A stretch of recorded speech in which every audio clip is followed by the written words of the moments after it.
Today I'm sharing my 10 tips to plan for a successful school year. I'm Nicole from Organized Chaos Blog, and I hope you enjoy this video. If you're new here, I'm Nicole. I make videos on planning, organization, and making mom life just a little bit simpler. I'm a wife and working mom to a 1-year-old little girl, a 2-year-old little boy, and a 14-year-old stepson. I'd love it if you stuck around and hit that red subscribe button so you don't miss out on any future videos. This week I teamed up with my friend Megan from the Lula Mama over on Instagram to bring you a week's worth of back to school content. Megan is a mom, but she's also a teacher just like me. So we understand firsthand the worries and the anxieties that can go along with starting a new school year. This year even more so than usual with the extra stress with everything surrounding COVID and school reopening plans. We understand it's a really stressful time. So whether your kids are going back to school as normal, doing 100% virtual, or somewhere in between with a hybrid model, our goal this week was to ease the stress as much as possible so you and your kids could enjoy this time, because after all, back to school time is supposed to be fun for both moms and kids. Today I'm sharing with you 10 tips that will hopefully make this time as stress-free as possible. Tip number 1 is to plan. If there's one thing we can all agree on, this year is going to be extremely different than normal. It's going to be very unconventional. It seems like both kids' schedules and parent schedules are all over the place. Everyone's being pulled in a million different directions. So the best way to stay as stress-free as possible is to stay organized with who needs to be where and when. If you follow me on Instagram or YouTube, you already know that I love to plan, and that's because it keeps my family organized and on task. I personally love my Erin Condren Life Planner, but you could easily go to Walmart or the dollar store and get an inexpensive planner that can do the exact same thing. Your planner should be where you keep everything pertaining to your family. So when your kids come home with things from school that have important dates on them, maybe assignments or projects due, test dates, practice schedules, things like that, put it directly into your planner. Also, when you find out about appointments that have been scheduled, bills that need to be paid, things pertaining to your house, put it in your planner. It will all be in one place. You can look at it weekly and you can keep yourself organized and on track. It also ensures that deadlines are being met when it comes to school for your kids and that they're getting to where they need to be, and you can make sure they have the proper transportation available if need be. I also love to have a year-at-a-glance calendar available. The Erin Condren Planner has one in it, but you can easily download one off the internet as well. The purpose of this is to see the big picture of the full school year. I have not filled out this calendar yet because I was not 100% positive or faithful that school would start exactly the way they had planned it out, but it's a go for Monday. So this weekend I'm going to sit down and I'm going to put all the important dates for the entire school year.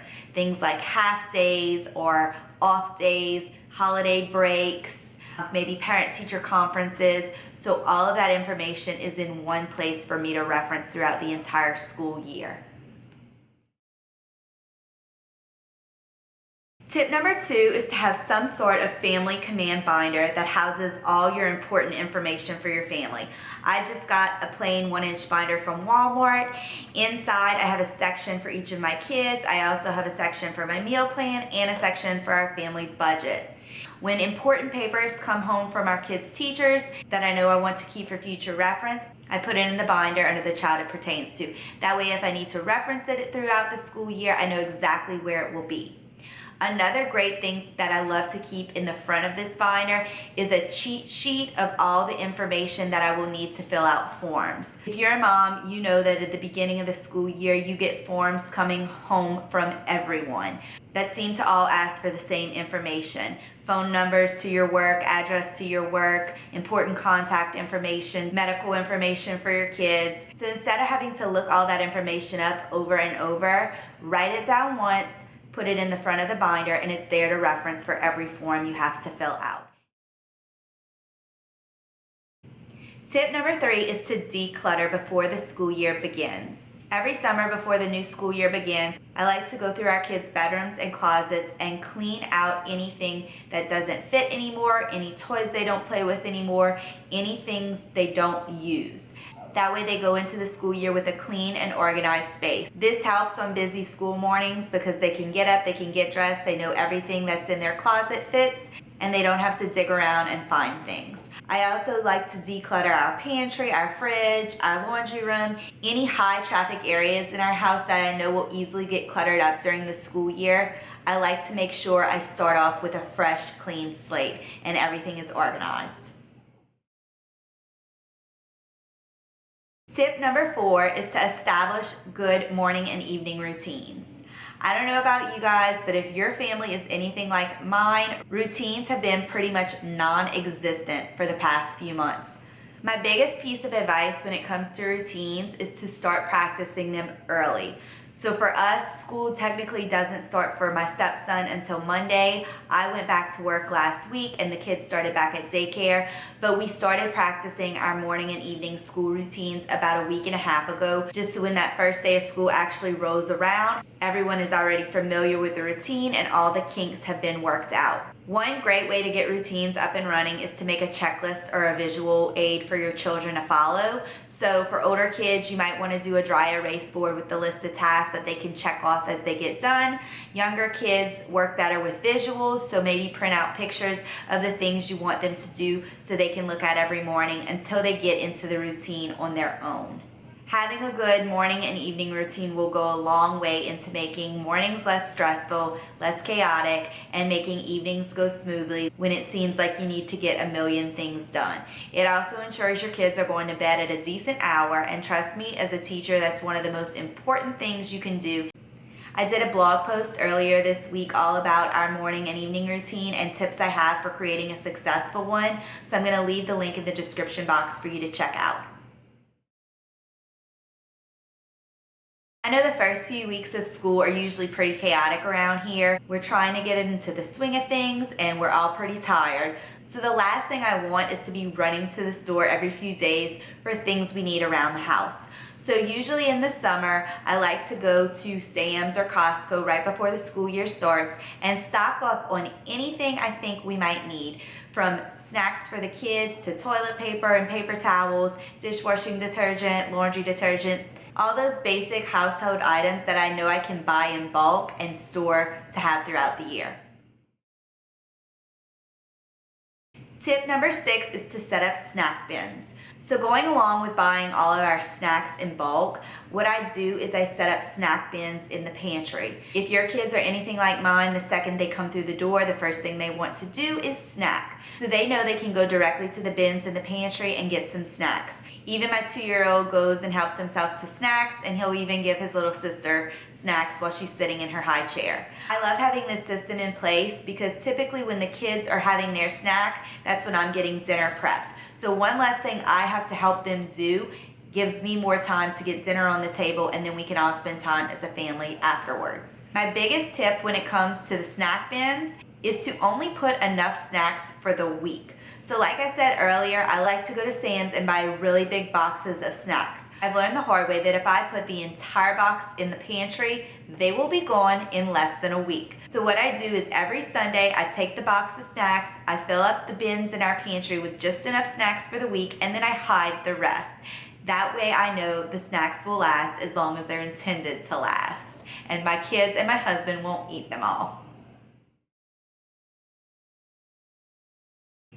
Tip number 7 is to set up a family command center in your house. So a family command center is basically an area in your house that can be like a drop spot for all important things for your family. So in our house, we have some cubbies when you first enter through the garage, and that's where the kids can put their backpacks, their shoes, their jackets, things like that. We also have a large dry erase calendar where I keep things like our meal plan, any important events, birthdays, appointments, games, things like that. So at any time, my husband or Alex can reference the calendar and know exactly what's going on for the month.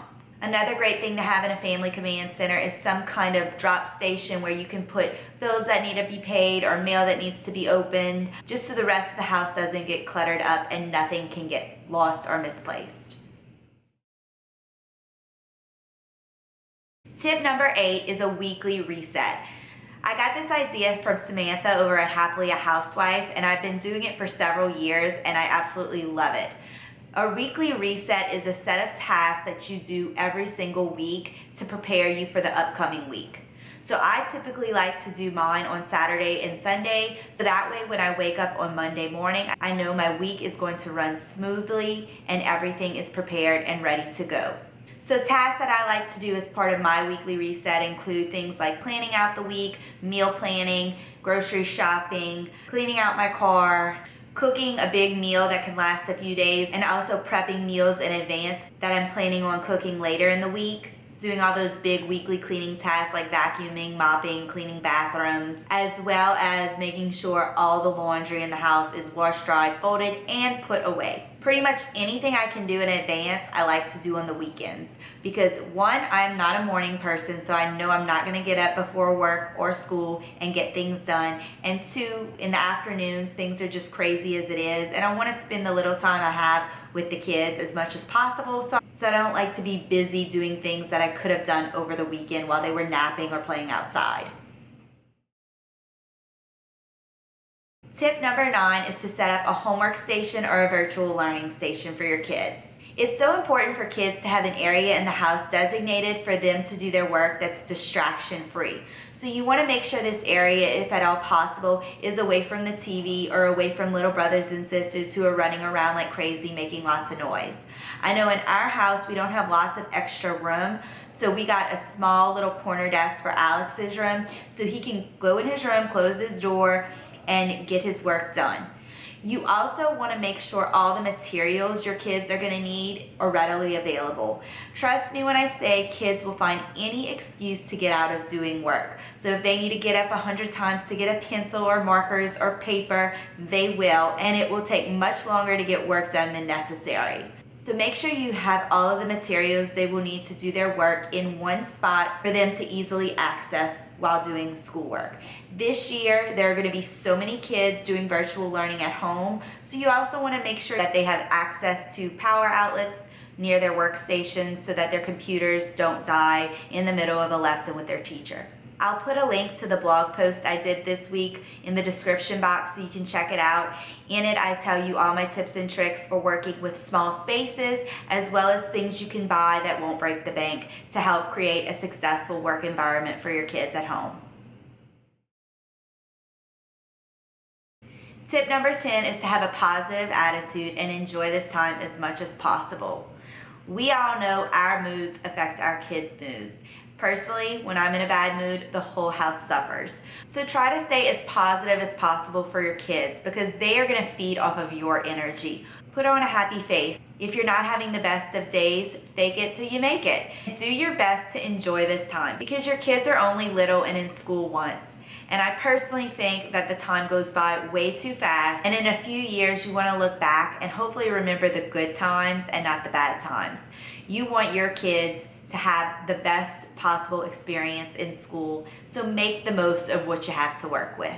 It's not the ideal situation for any of us. It's not a situation any of us ever thought we would be in, but the reality is this school year is going to continue no matter what. So do your best to enjoy it and make the most of this time. Hopefully you find some of these tips helpful.